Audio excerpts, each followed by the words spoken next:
think about this. Every single day, behind the scenes at your bank, other financial institutions, there's this kind of silent, high-stakes drama unfolding. Mhm. It's this constant battle against, well, shadowy financial dealings. And right at the heart of it is something you've probably never heard of: suspicious transaction activity reporting. Star. STAR, exactly. Today, we're diving deep into it. Yeah, absolutely. And the material you shared, it gives us a really um, insightful look at what STAR actually is, why it's so critical, really, to the whole financial system and, the nuts and bolts of how it works. Right. You mentioned wanting to get a clear, thorough understanding pretty quickly, and, well, that's what we're aiming for today. Okay, good. So, suspicious transaction activity reporting, STAR. The name kind of gives it away, but what does this actually look like, in the real world fighting financial crime? Well, at its core, STAR is really the systematic process that these financial institutions use. It's how they spot and flag financial activities that just seem unusual or potentially Like an illicit. early warning system. Exactly. It's essentially the financial world's internal early warning system for things that just, oh, don't seem right. Okay, so give me an example. Like, if I'm a customer, maybe I've banked somewhere for years, small deposits, regular stuff, then suddenly, boom, huge amounts of money moving around, no clear reason. Is that the kind of thing? That's a perfect example. Yeah. Absolutely. And it's not just about the size, though. It's really about whether the transaction, or maybe a pattern of transactions, fits what the institution actually knows about that customer. What they expect. Yeah, their typical financial behavior, their stated income, even the purpose of their account. STAR is a really fundamental part of how institutions fight money laundering, fraud, um, terrorist financing, all those other illegal activities. So it's baked right into their system. It's woven into their broader anti-money laundering, AML, and fraud prevention frameworks, yes. Okay, so it sounds like it's not just, a nice to have. This is something they are legally required to do. Precisely. It functions both as an internal set of procedures, sort of best practice, but also as a strict regulatory requirement. Financial institutions are mandated to have these systems up and running. Right, okay. So we understand what STAR is now, but why is all this reporting, this internal process, why is it so vital? What's the bigger picture here? Oh, it's absolutely crucial for a number of really significant reasons. First and foremost, it acts as a primary line of defense against financial crime. Simple as that. The first hurdle for the criminals. You could say that. By identifying and reporting these red flags, these institutions can potentially uncover money laundering operations, fraudulent schemes, even the movement of funds for terrorism, maybe before significant damage is done. So it's about trying to get ahead of them, proactive rather than reactive. In a sense, yes. It provides that early alert.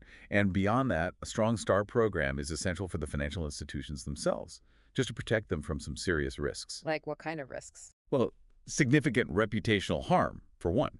Yeah, if they're seen as enabling illegal activities, that's bad press.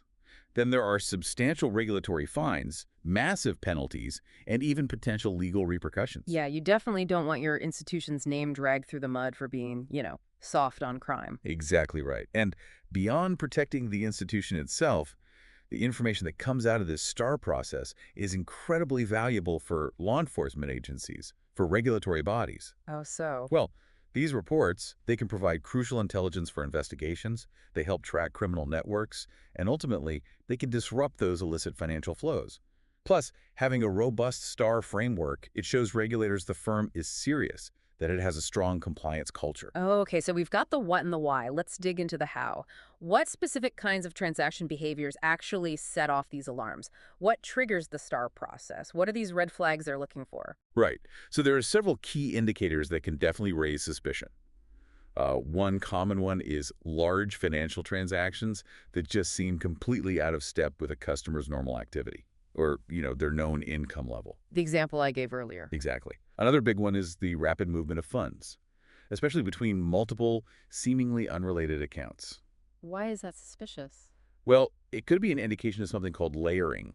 It's a technique used in money laundering to make it harder to trace where the money came from or where it's going.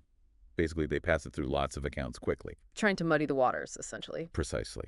Also, transactions involving people or companies connected to countries known for high levels of financial crime risk.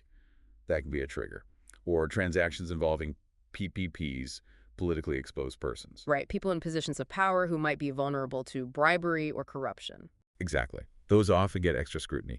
And finally, just, if a customer's financial activity is just inconsistent with the business they said they were in when they opened the account, that mismatch can raise a red flag too. So it's this combination of looking at the size, the speed, the destination, the source, and the people involved. Yeah, it's a multifaceted analysis. Okay. And these potential red flags, they can be picked up in a couple of ways.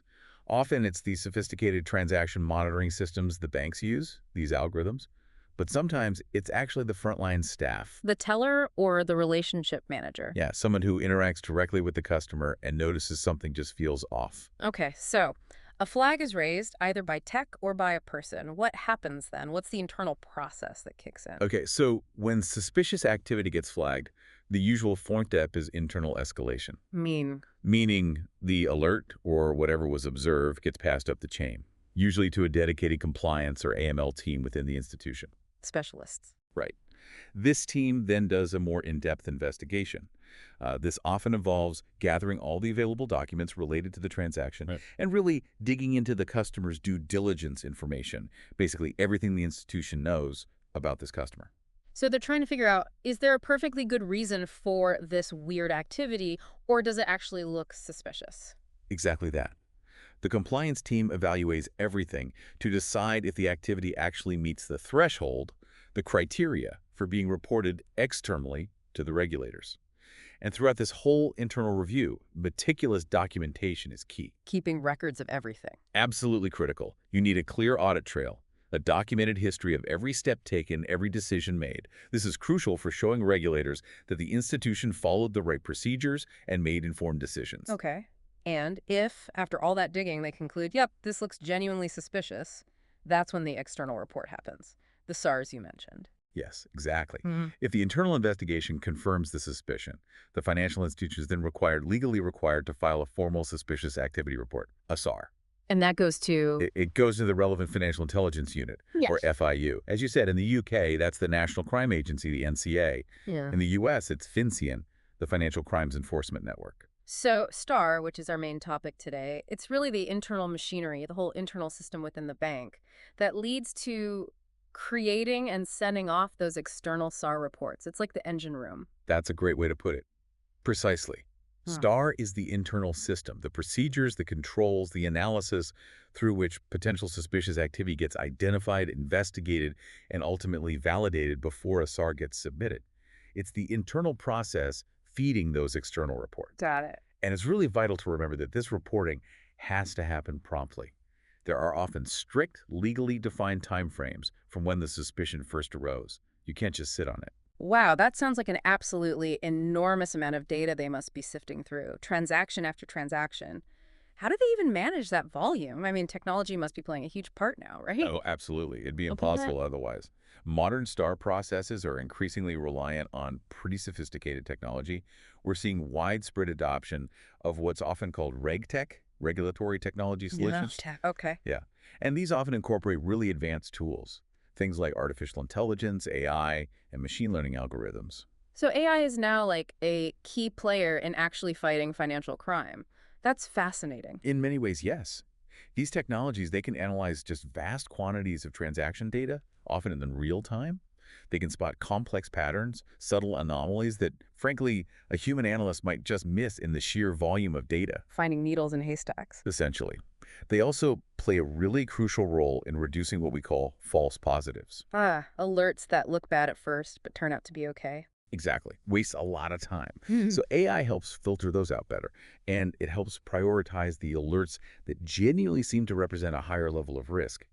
This lets the human compliance teams focus their energy, their resources, much more effectively on the most serious potential threats. Makes sense. Streamlining things. Yeah, streamlining the whole review workflow and also promoting greater consistency in decision-making, especially across different teams in a large organization. Okay, this all sounds very high-tech, very automated. Yeah. But I'm guessing the human element, human judgment, that's still critical, isn't it? It can't all be machines. You're absolutely right. Technology is an incredibly powerful tool, no doubt, but it's not a complete substitute for human expertise and, well, sound judgment. Yeah. And that's where things like robust training and effective governance really come into play.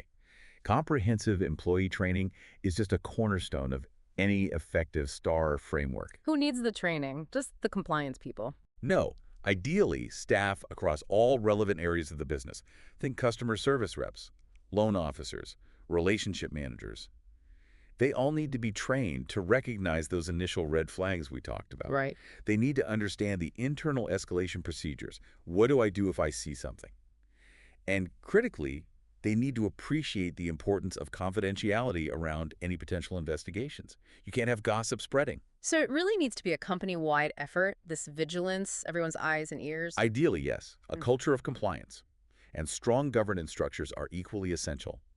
These structures make sure that the STAR procedures themselves are regularly reviewed, updated, that the technology is actually working as intended. Checking the checkers, almost. And making sure the institution is keeping pace with, evolving regulations and the constantly changing tactics of the criminals themselves. It's a moving target. It really is fascinating to see how all these different bits, the people, the tech, the procedures have to work together. And when you think about how quickly finance and technology are changing, I mean, it just highlights that this can't be a static process, can it? Set it and forget it. Oh, not at all. The methods used in financial crime are constantly evolving. Criminals are innovative, unfortunately, which means that STAR processes and the technologies supporting them, they have to be equally adaptable, equally dynamic, just to stay effective. Constant evolution. Yeah. All right, so let's try and bring this all together then. If we were to summarize the main takeaways from our deep dive into STAR today, what would they be? Okay, well, I think the key points are that STAR, Suspicious Transaction Activity Reporting, is that vital internal framework. It's the system inside financial institutions for identifying and flagging unusual financial activities. Internal engine. Exactly. And it's absolutely essential, not just for meeting regulatory requirements, not just for managing risk, but also for actively contributing to that wider collective effort to combat financial crime. Right. And recognizing those initial red flags, having that thorough multi-stage internal review process, and increasingly leveraging technology effectively, those are all crucial elements of making STAR work well. So it's clearly much more than just, ticking compliance boxes. It sounds like a really complex, dynamic, and evolving system that's designed to protect the integrity of the whole financial system. Precisely. Right. It really is an ongoing process, constant vigilance, constant adaptation, which actually brings us to maybe a final thought, something for you, the listener, to consider. Okay. Given this continuous innovation we see in financial technology, and also the persistent, often clever efforts of those involved in financial crime, how might these STAR processes need to evolve in the future? What changes will be needed to make sure they stay effective down the road?